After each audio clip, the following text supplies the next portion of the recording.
Hey everyone, it's Alexander Robinson. Welcome to the channel. So I did get a chance to see Deadpool and Wolverine again, and my opinion on it really hasn't changed. I still find it really entertaining, really funny. Hugh Jackman and Ryan Reynolds have great dynamics with one another, but the story itself is just there. It's serviceable and just gets us from point A to point B. Didn't really blow my mind, but I want to use this video as an opportunity to not really do a spoiler review, but to kind of emphasize on why I think this is the best of the Marvel Multiverse movies, because we've had 3 so far, like official multiverse movies. Spider-Man No Way Home, Doctor Strange in the Multiverse of Madness, and now Deadpool and Wolverine. This is basically an excuse for me to talk about the spoiler elements in this movie without doing a full-on spoiler review. And I'm not going to talk about The Flash because that's DC, and I've already beaten that horse to death, so I'd rather talk about the movies that I actually do like. In my review, I said that this movie feels more organic and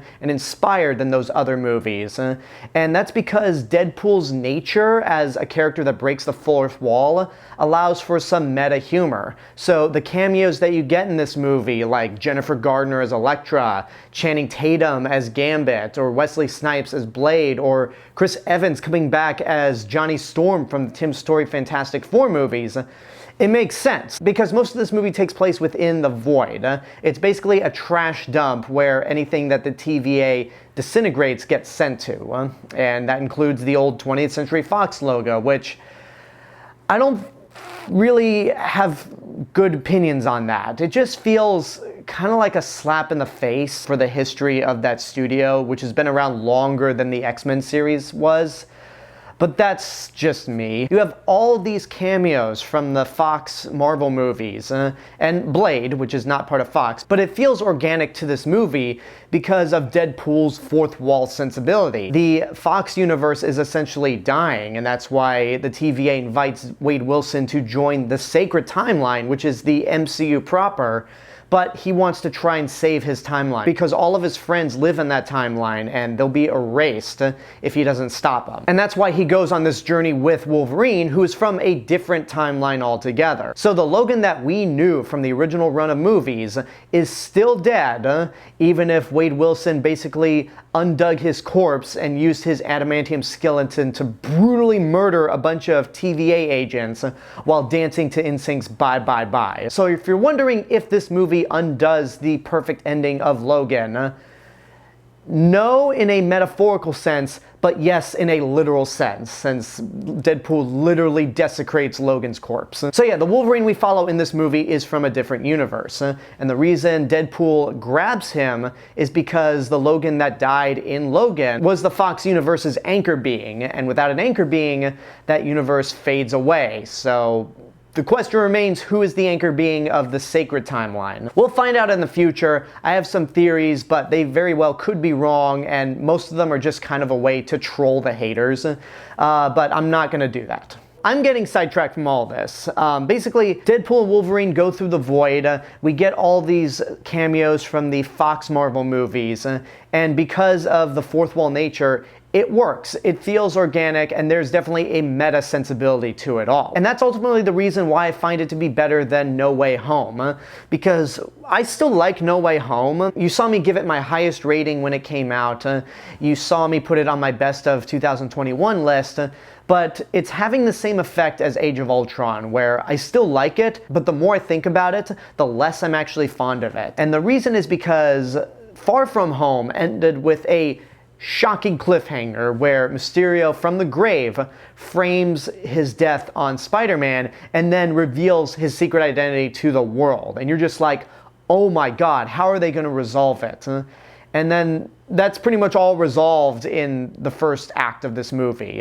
And then the rest of No Way Home, it feels more like Sony had a lot of say in this movie rather than just sitting back and letting Marvel do all the work, because it suddenly no longer becomes about Tom Holland's Spider-Man. We bring in Willem Dafoe, Alfred Molina, Thomas Hayden Church, Rhys Ifans, and Jamie Foxx from the other Spider-Man movies. So Tom Holland is having to deal with the other Spider-Man villains that aren't his. And by the last act, when we get Andrew Garfield and Tobey Maguire back, it's cool. It's cool to see all three of them team up, but I feel like a lot of the focus is on those Spider-Man and not the one that we're actually following. So my frustration comes more from there must have been a really good idea for a third Spider-Man movie that didn't involve the multiverse, that didn't involve basically doing fan service, because it feels, well, it kind of feels like going from The Last Jedi to The Rise of Skywalker. Not to the same extent where I hate No Way Home, but in a way where there was a great idea for a third movie, and I think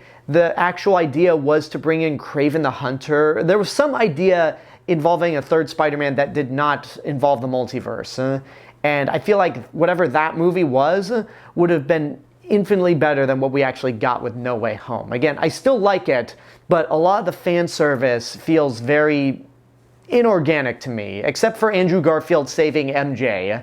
That was a fantastic moment. Now, in terms of comparing Deadpool and Wolverine to Multiverse of Madness, I don't really have much to say in terms of comparing these two, because Multiverse of Madness just doesn't really go all out on its title. It's not crazy enough, it's not insane enough for its title. Even with Sam Raimi at the helm, I feel like they didn't really take advantage of the multiverse concept. You had the Marvel Illuminati in one universe, where Maria Rambeau ends up becoming Captain Marvel. You have Captain Carter instead of Captain America. You have John Krasinski as Reed Richards. Charles Xavier, once again played by Patrick Stewart. Then that's pretty much the extent of those multiverse cameos. They're just cool. Hey, here's something you wanted to see as fans, and we're just going to leave it at that because it's another universe. Deadpool and Wolverine once again feels inspired because it's a meta commentary on the end of the Fox era of Marvel movies. And even though I rolled my eyes when people cheered at Jennifer Garner's Elektra because that movie and Daredevil were not well liked at all, it is a nice cap off to this series. It's a, hey, here's the last final hurrah for this era of Marvel movies. We're going out on a high note because we don't want you to think about Dark Phoenix and New Mutants as the final one. Though if I were to give the audience some credit, there is a behind-the-scenes reel that plays during the credits of this movie where it shows clips from the other Fox movies, behind the scenes of the actors making them and having a good time. And to the audience's credit, they didn't cheer once when they saw footage of X-Men Origins Wolverine or the 2015 Fantastic Four. So at least people were smart enough to go, yeah, we're not idiots, we're not cheering for these turds. Anyway, that's all I have to say in terms of the spoiler elements to Deadpool and Wolverine.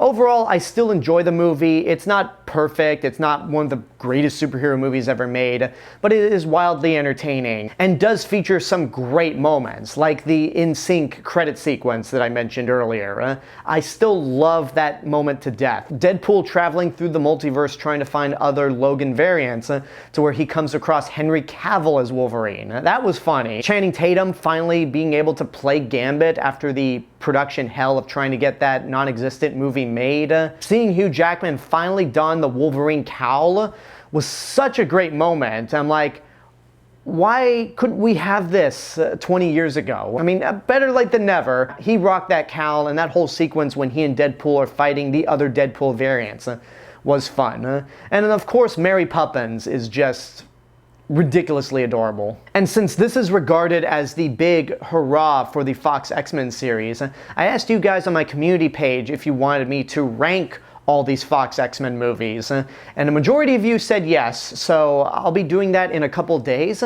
And before I go, I want to give a special thank you to my YouTube members right here. If you want to help support the channel even more, you can do so by getting a YouTube membership for as little as $1.99 a month.